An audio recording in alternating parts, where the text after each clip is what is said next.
All right, let's discuss AP Macroeconomics 2.4. And this is the cost of living is basically what this is. And so our cost of living or CPI, which is our consumer price index.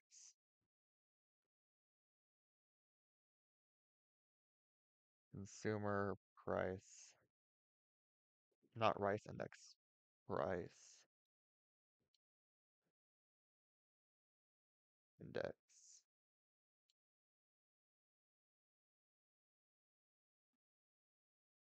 So this is basically the cost of living, generally speaking. So how do we calculate this CPI? Well, in the actual government, I like to imagine just some dude up there that's working for the government that's like, let's try and figure out how much it costs people to live in 2023. So they need some shirts. What does the average shirt cost? 20 bucks. I don't know.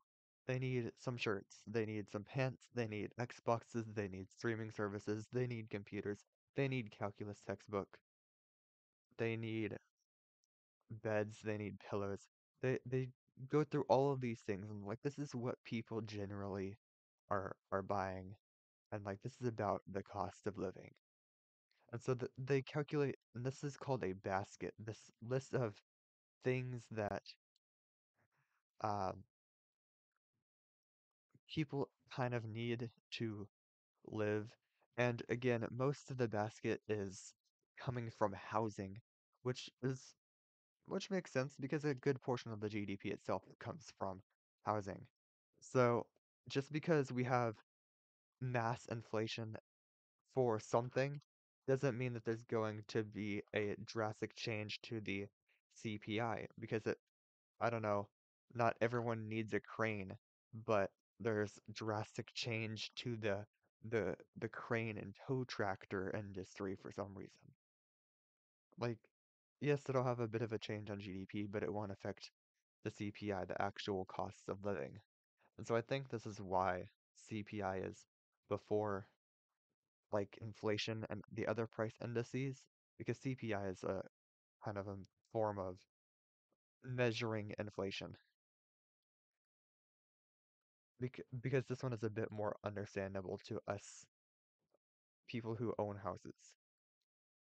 So now we have a table here, and let's just calculate the price of a basket for that year, because it is just like the other measure of calculating this with the nominal and real GDP and stuff. It's just the exact same.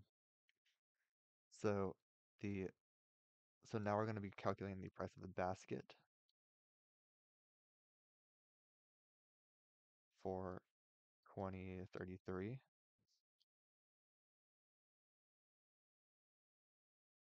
And so in our pretend economy, we have to buy the average person in this economy buys some shirts, some cheeseburger, and some V-Bucks because, you know, some clothing, some food, and some V-Bucks to get all of them Fortnite skins is very important in this economy.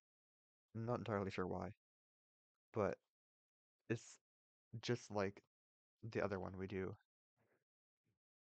I don't know why I wrote an I. We write 10 times, we would do the price times the quantity, so 400. And then we do the same thing for the cheeseburgers. 5 times 1,000.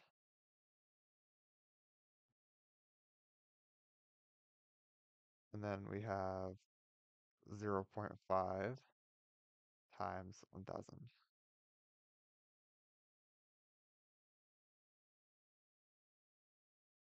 which makes a basket price of 9,500. So in this economy, the the cost of living, the consumer price index is $9,500. Let's do this for all of the years now. So the thing that's pretty interesting about this consumer price index is that generally the quantity isn't changing. Uh, we fix the baskets so that we're like, okay, this is how much the average dude buys. And so I didn't realize that, and I might have paused it beforehand, but whatever. Um, the quantity is constant. We fix the basket, and yes, the basket can change over time.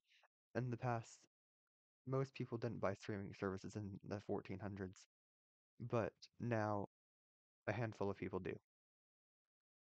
So the basket obviously changes, but generally we try and fix it and have it stay relatively constant year over year.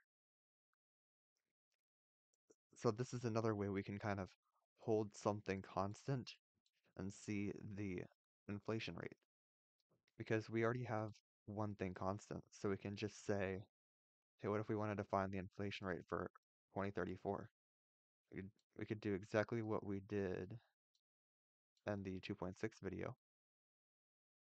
We could just say our inflation rate is our current year minus the old year. So current minus old over old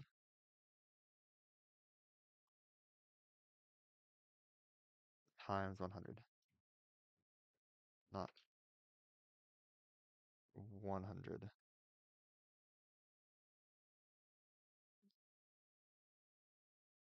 which is about 26%. Look at that inflation. That is not a percent. 26% inflation. And we can kind of see that we've isolated the only thing that's changing is the prices of the stuff we need to live because the quantities are constant.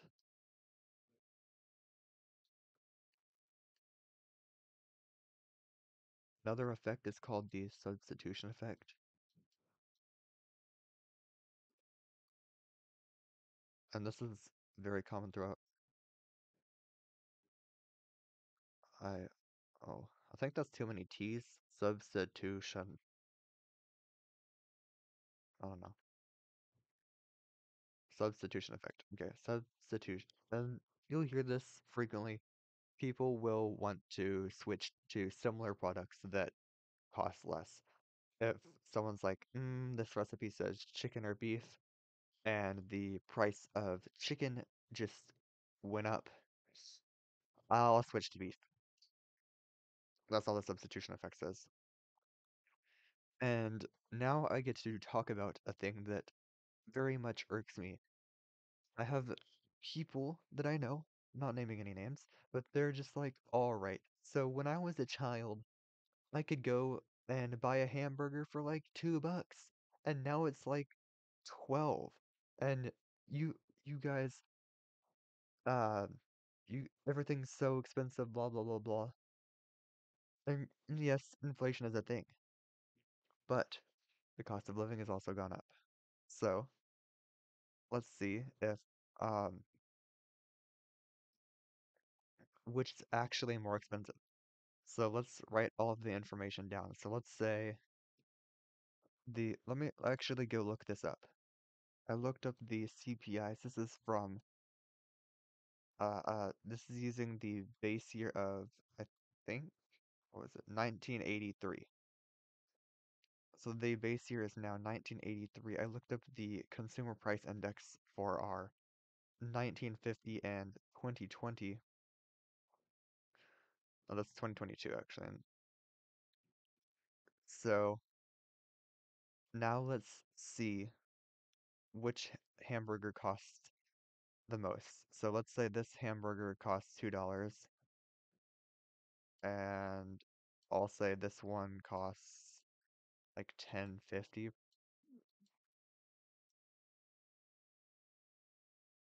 So how do you see which one essentially costs less?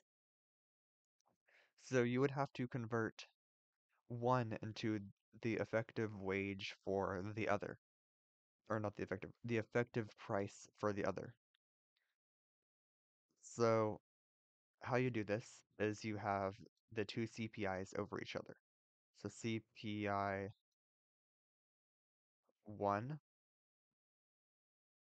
over CPI2 is equal to the price of one over the price of the other.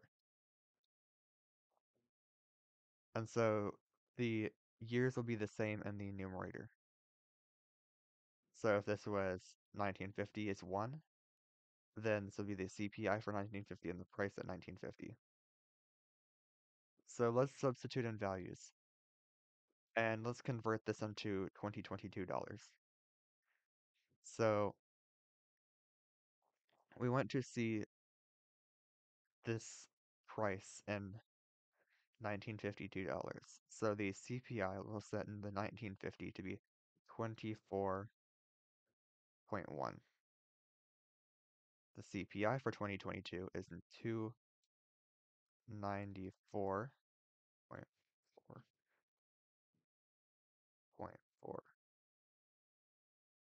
Oh, there we go.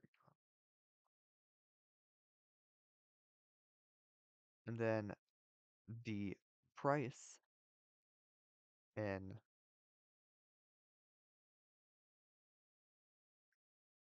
and we're going to have the price back then, which was $2. And then we're going to just have the effective price that it would be today. So let's do some math. We're going to multiply P on both sides, and then this becomes, we're going to cross multiply. So we have 24.1 times P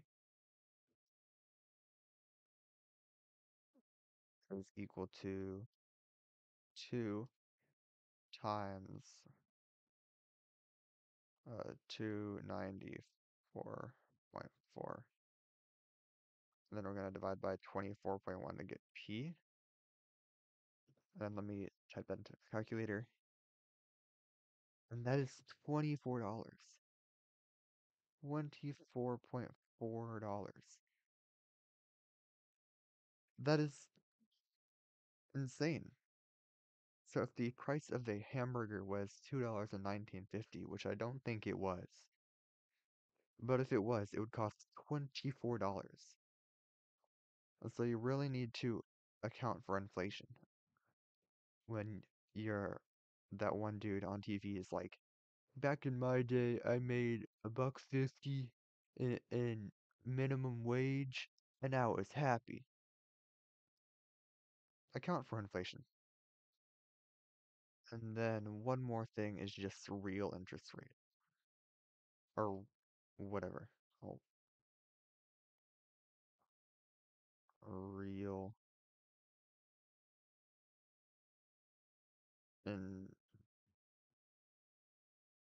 INTERES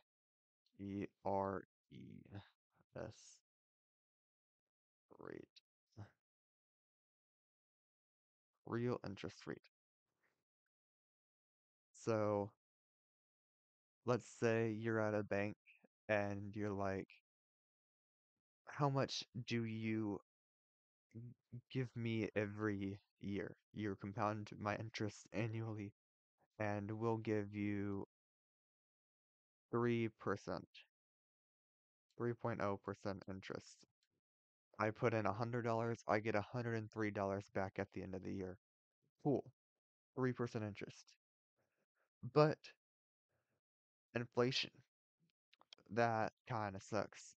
We have to do, we actually take off that percentage for inflation.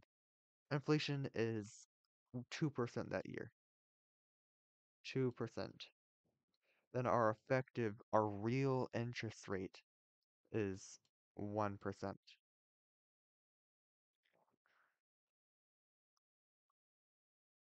So our effective interest rate is 1%.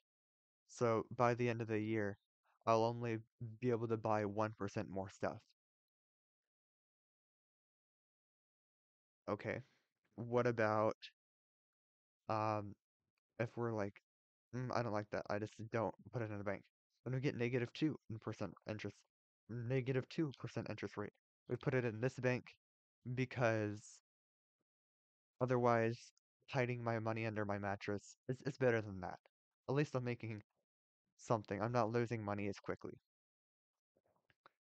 What about um, a legendary bank that has 5% interest, but we are getting destroyed by inflation? It's 10%, 10.0%. Then we actually have negative effective income or effective interest rate. We can be able to purchase our purchasing power with this money is actually decreasing by 5%. But it's better than hiding it under a mattress, letting it do nothing. At least it's minus 5% and not minus 10%. That is what real interest rate is.